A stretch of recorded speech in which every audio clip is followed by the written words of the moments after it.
Hello, friends, and welcome back to Malicious Compliance Stories. Let's start our video with the story of a teenage employee who decided to teach her terrible boss a lesson he wouldn't forget. Working at a small-town bakery sounds sweet, but for her, it was anything but. Well, let's just say she got the last laugh while the bakery descended into chaos. But before we dive in, make sure to hit that subscribe button, smash the like if you enjoy the content, and ring that notification bell so you never miss a juicy story. You want me to give you the key on Saturday? Sure, I will.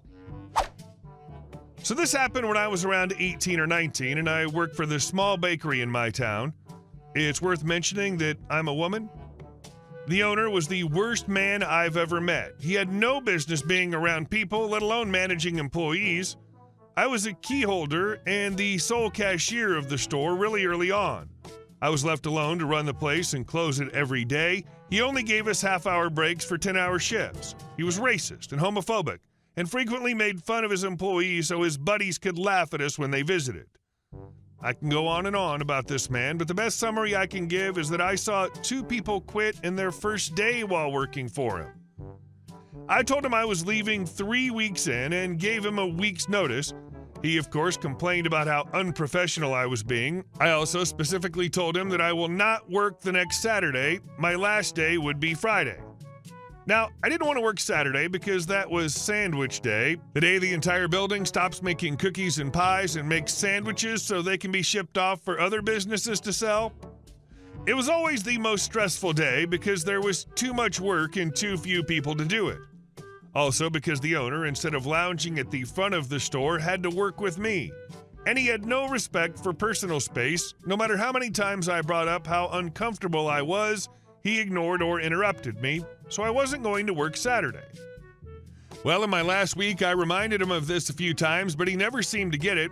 One day I asked him when I should give my key back, whether I should leave it in the store Friday night or some other time. He interrupted me and said I should give it back at the end of my shift on Saturday. He was convinced that my last day was going to be the dreaded sandwich day instead of Friday. I chose not to correct him. So I didn't. I locked up as usual on Friday, slept in the next morning, and wandered down to the bakery to give my key back. I walked in and it was chaos. Customers were lined up. An employee who usually worked in the back was trying to man the cash register, and failing. And the owner had gotten off his butt for once and was rushing around making hundreds of sandwiches, red in the face and swearing under his breath. I waved at him, but he made a point to look away from me. I put my key on the counter and walked out. He actually had to sell the bakery a few months later, something about running out of people willing to work. I know I wasn't the catalyst to that particular development, but it's nice to know I helped.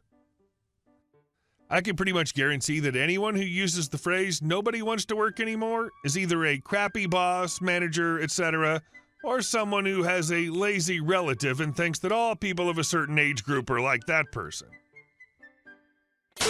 And our second story. Can't get 2? Fine. Make mine a double. Military-based story here, so I'll go over a few details first. Meal Card, a program for fresh enlisted members to ensure we get proper nutrition without wasting taxpayer money. Heavily regulated down to quantity of every item eligible for consumption. Tech School, the place where we learn our jobs after finishing basic military training, but before actually becoming military members. Military dining hours are exact. If you go to get something outside of the approved eating window, there will be no food available for you to get. Note, some things are intentionally left vague, so please don't ask for specifics. So I'm at tech school, and it's a cool place. Because our work taking care of civilians 24/7, we had a place we could go get food in the building we worked. This also meant that civilians and visitors could also get food here. This place was well known for its burgers, so everyone would pass by every other option on the food line for the burgers, which were at the very end of the line. Anytime lunch rolled around, the line formed of both military members and civilians that was so long, you'd typically stand in line 25 to 30 minutes, get your food, check out, and then have between 15 to 20 minutes to scarf it down and get back to your work center. There's a policy with the meal card program that you could go back for seconds. You couldn't get to initially. However, this meant that you had to get back into line at the back, For those of you doing the math, this essentially prevents you from getting seconds because you just don't have time. Because of where I worked, it was a long walk to get lunch. As a result, I was typically back of the line, and all the other side options were normally picked through, so you couldn't expect to find any good sides still left, which meant that the one burger needed to be able to hold you over till dinner. It never did. Eventually, I got creative and asked the guy serving us if I could get a double. He said no, because I was on a meal card, and all meal card members are only allowed one hamburger per trip through the line. I explained to him that I didn't want 2 hamburgers, I wanted 1 double hamburger. He paused, smiled, and said, sure. About a week goes by, and almost every member on meal card is now getting double burgers, which is close to 90% of the workforce at this place who are active duty. My stomach's happy, and I'm no longer starving by the time dinner rolls around. Until 2 more weeks go by. One day I go down and stand in the line and make it up to the window and see that in big red all capital letters it reads, meal card members are not authorized to have double hamburgers or cheeseburgers. Now, this place has hot dogs too, but they aren't as popular, so I pause, think, and ask for a double hot dog. Again, the dude just smiles and hands me my food, and again I trot off with my food. Another week, and almost everyone has double hot dogs now, almost like we were saying, screw you, in unison. This time it only took 2 days for them to change the sign to be very specific as to what entree we're allowed to have. If it wasn't on the list, we couldn't have it. Eventually, I learned to grab extra side items at breakfast and put them in the fridge to finish off lunch.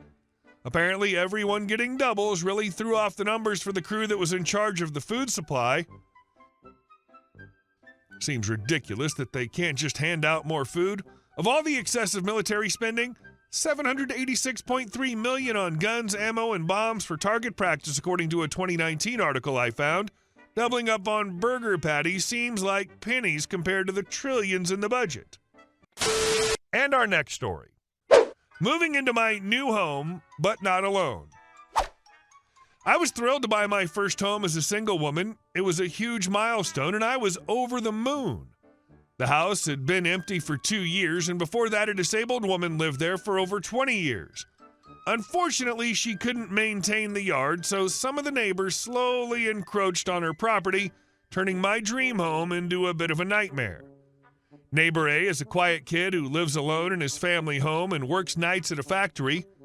He seemed pretty chill at first, but I soon noticed his washing machine's drain pipe was pulled across his driveway and into my yard. I gave him a few weeks to realize it was inconsiderate, but nothing changed, so I decided to take matters into my own hands and pulled the pipe back around to drain into his yard. Problem solved, right? Neighbor B was a different story. He had a huge shed that backed up against our property line, and over what I assume were many years, he'd accumulated an impressive collection of garbage. A broken pink toilet, a shattered cat tree, a plastic yard Santa, a broken kitchen sink, scrap wood, a shredded tarp, animal bones, and random bits of metal. I tried to handle it diplomatically. In a conversation, I asked him where he thought the property line was, and he pointed it out. His trash was on it. I offered to share the cost of a dumpster to help him relocate the mess, but he said, no, that's where I put stuff. When I explained that it was encroaching on my property and was an eyesore from my home, he shrugged and said, that's too bad. Well, I wasn't about to let that slide, so I emailed the city and they made him clean it up. Then I discovered that he had installed a horseshoe pit well over the property line into my yard, and his granddaughter had the audacity to tell my boyfriend, that's my grandpa's. We have a problem with people using it. She and her mother have also walked through my backyard taking pictures as if they think the back half of my yard is theirs. So I put up a kite string based on where he pointed out the line was. He also used my yard to cut through the block to get to the grocery store. And his daughter has a large, unfixed pit bull that runs loose in my yard and even growled at me. This was getting out of hand. Neighbor C seemed like they would be cool at first. They came over and introduced themselves in my first week, even inviting me over for some smoke and beers. But then they found out my boyfriend and his kids might move in with me, and the guy asked, you aren't effing him, are you? The neighborhood was already overrun with strays that several people feed, but now he's blaming my cats and threatening to trap and relocate them. He even makes jokes about how antifreeze solves everything. Just a couple days ago, I was sitting in my car with the window down when I heard him letting his dog run loose through my yard. He shouted, "Go ahead and poop in her yard." Then he looked up and saw me and ran back into his house. I texted his wife letting her know that his behavior was unacceptable, but she left me on red. I tried to work things out with him after the first time he threatened to kidnap my cats. I told him I'd try to keep my cats indoors as much as possible, explaining that they were collared and up to date on shots, but after he kept joking about poisoning them, I got up and left. I get that he drinks and smokes and likes to enjoy himself, but he's a grown man in his late 50s and should act like it. Their landscaping has also expanded into my yard, around one of my trees, and they even nailed metal signs into it. After dealing with all this nonsense, I decided enough was enough.